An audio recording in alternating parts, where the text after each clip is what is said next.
Bem-vindos à aula de número 269. Bom, passamos por três itens do capítulo 34, que é a economia de guerra. É extremamente importante, porque, infelizmente, o mundo não viveu a tão querida Pax Laissez-faire. Espero que um dia a gente chegue lá. Mas vamos para o item 4, nessa aula do número 269, a inutilidade da guerra. Deu a impressão de que Mises estava boiando com relação à guerra. Lembrando que Mises viveu, sofreu tanto na Primeira quanto na Segunda Guerra. Ele é de 1881. Ele tinha 19 anos, fez faculdade em 1900. Em 1914, ele já tinha 19, com 10, 29. ah, ele é de 1881. Em 1900 ele tinha 19 anos. Aí, em 14, ele tinha 33, correto?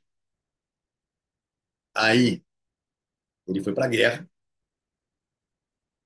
Em 39, 40, ele tinha 59 anos, quando teve que fugir para os Estados Unidos. Então é importante a gente entender que a visão de Mises é uma visão de quem viu por dentro todas essas coisas, de qualquer modo, né? Mas ele usa a cataláxia, né?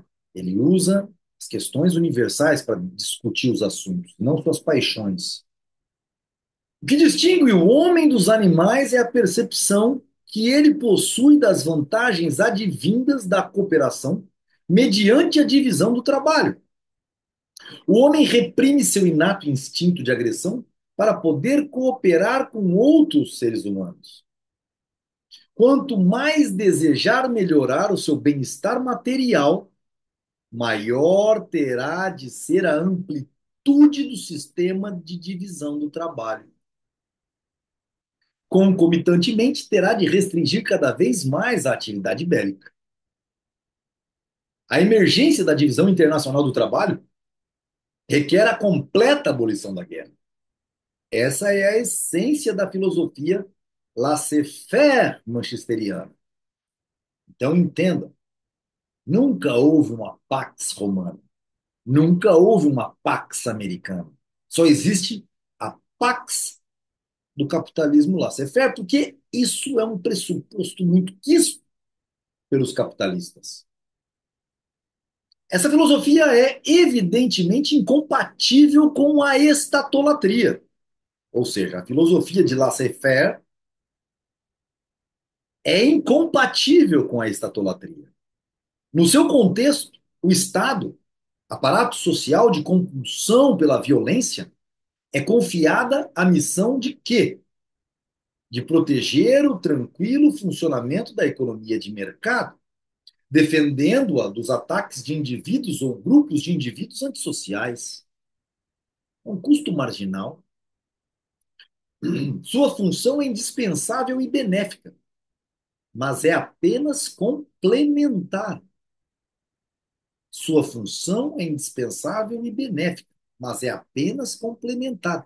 A polícia não impede o ladrão de entrar na fábrica, mas um guarda armado que mata o ladrão quando entra não pode ser julgado por homicídio. Ele estava defendendo a propriedade privada. A polícia tem que ir lá pegar o bandido e jogar na vala. E só. E o Estado tem que dar guarida, proteção para esse cara que matou o bandido. E não querer condená-lo, que é o que nós vivemos hoje. Sua função é indispensável e benéfica, mas é apenas complementar. Não há razão para idolatrar o poder de polícia e atribuir-lhe onipotência e onisciência. Deixa de ser palhaço. Deixem de ser palhaços. O Estado é para fazer papel de polícia e só. E apenas isso. Há coisas que o Estado certamente não consegue realizar.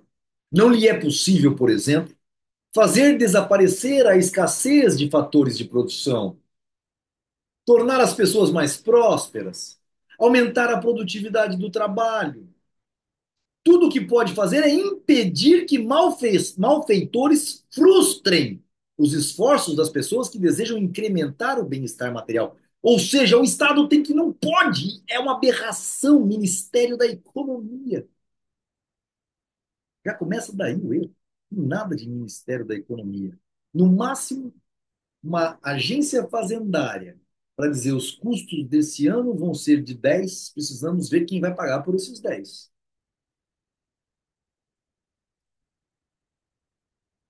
A filosofia liberal de Bentham e de Bastiat, quando Mises fala Bastiat, meu coração chega a tremer. Bastiat, necessário, tão necessário quanto Mises. Não tinham ainda conseguido abolir as barreiras comerciais e a interferência do governo na atividade econômica, quando a pseudo-teologia do Estado-divindade começou a exercer sua influência.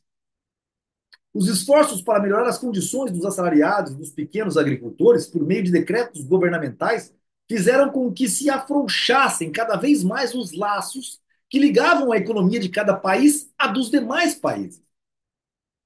O nacionalismo econômico, complemento necessário do intervencionismo, prejudica os interesses de povos estrangeiros, lançando assim a semente do conflito internacional. Conduz à ideia de corrigir esse estado de coisas insatisfatórios por meio da guerra. Por que deveria uma nação poderosa tolerar o desafio de uma menos poderosa? Não seria uma insolência da pequena Laputânia? Lembra? Ruritânia, Laputânia é o nome que o Mises dá para países abstratos. Não seria uma insolência da pequena Laputânia pretender lesar os interesses dos cidadãos da grande Ruritânia por meio de barreiras alfandegárias e migratórias? Do controle de câmbio, das limitações ao comércio e da expropriação dos investimentos ruritâneos na Laputânia? Não seria mais fácil o exército ruritânio destruir as irrisórias forças armadas laputâneas? Era essa a ideologia dos belicistas alemães, italianos e japoneses. É preciso reconhecer que, pelo menos, era consistente do ponto de vista dos ensinamentos heterodoxos. Ou seja, dos Haddad da vida, dos Trumps da vida, todos esses caras. O intervencionismo gera nacionalismo econômico, e o nacionalismo econômico gera beligerância. Se os homens e as mercadorias são impedidos de cruzar as fronteiras, por que não haveriam os exércitos de fazê-lo? Desde que a Itália, em 1911, atacou a Turquia, a luta armada tem sido contínua. Praticamente não houve dia sem tiroteio em alguma parte do mundo. Os tratados de paz assinados não foram mais do que simples armistícios. Além disso, afetavam apenas os exércitos das grandes potências. Algumas das nações menores continuavam em guerra. Some-se a tudo isso as não menos perniciosas guerras civis e revoluções. Como estamos longe hoje das regras do direito internacional do tempo das guerras limitadas, a guerra moderna é impiedosa. Não poupa nem as mulheres grávidas e nem as crianças. Significa matança e destruição indiscriminadas. A honra já foi jogada para o brejo. Toda vez que o socialismo entra, por isso o 38 sempre fala. A honra é jogada há muito tempo, já não existe mais. O exército, na época do feudalismo, jamais entraria na terra de ninguém, jamais faria as aberrações que hoje é jogado bombas de efeito genocida, de matar um monte de gente, né? Significa matança e destruição indiscriminadas. Não respeita os direitos dos neutros. Milhões de pessoas são mortas, escravizadas ou expulsas dos locais em que seus ancestrais viveram durante séculos. Ninguém pode prever o próximo capítulo dessa luta sem fim. Ninguém. Podemos abstrair algumas coisas do que está por vir, mas não podemos prever. Isso tem pouco a ver com a bomba atômica. O Mises viveu, pode escrever esse capítulo aqui, ó, porque Mises publica em 49 a versão em inglês da Ação Humana. Em 49. Ou seja, ele viu Nagasaki e Hiroshima. A raiz do mal não é a construção de novas e terríveis armas, é o espírito de conquista. É provável que os cientistas venham a descobrir algum meio de defesa contra a bomba atômica, mas isso não muda a situação, apenas prolonga por algum tempo o processo de completa destruição da humanidade. A civilização, eu tenho medo quando o Mises fala isso, porque se tem alguém que tem o poder de predição praxeológica futura, que eu chamo de futurologia praxeológica, é o velhinho. Quando ele fala isso, mas isso não muda a situação, apenas prolonga por algum tempo o processo de completa destruição da humanidade. Isso me deixa extremamente temeroso. Extremamente. A civilização moderna é fruto da filosofia do laissez-faire. Não poderá ser preservada sob a ideologia da onipotência do governo. A estatolatria, o que é estatolatria, pessoal? É achar que o Estado é Deus. A estatolatria deve muito às doutrinas de Hegel. Não obstante, podemos fechar os olhos a muitos dos seus erros, por ter cunhado a expressão a inutilidade da vitória de match decides para the siege, perdão. Para preservar a paz, não basta derrotar os agressores. O principal é livrar-se das ideologias que dão origem à guerra. Ver Hegel. Não vou traduzir isso aqui, nem filosofia dele. Weltgeistlich. Weltgeistlich. Filosofia do Weltgeist, do senhor do tempo, né? Do espírito do tempo. Ah, eu não sei o que é Wolfgang Aberdeen, filosofia do Weltgeistlich. A filosofia do espírito do tempo. Eles não acreditavam em Deus, mas nesse tal de Weltgeist. Meu senhor, que me dá medo as previsões de Mises. O principal, para preservar a paz, não basta derrotar os agressores. O principal é livrar-se das ideologias que dão origem à guerra.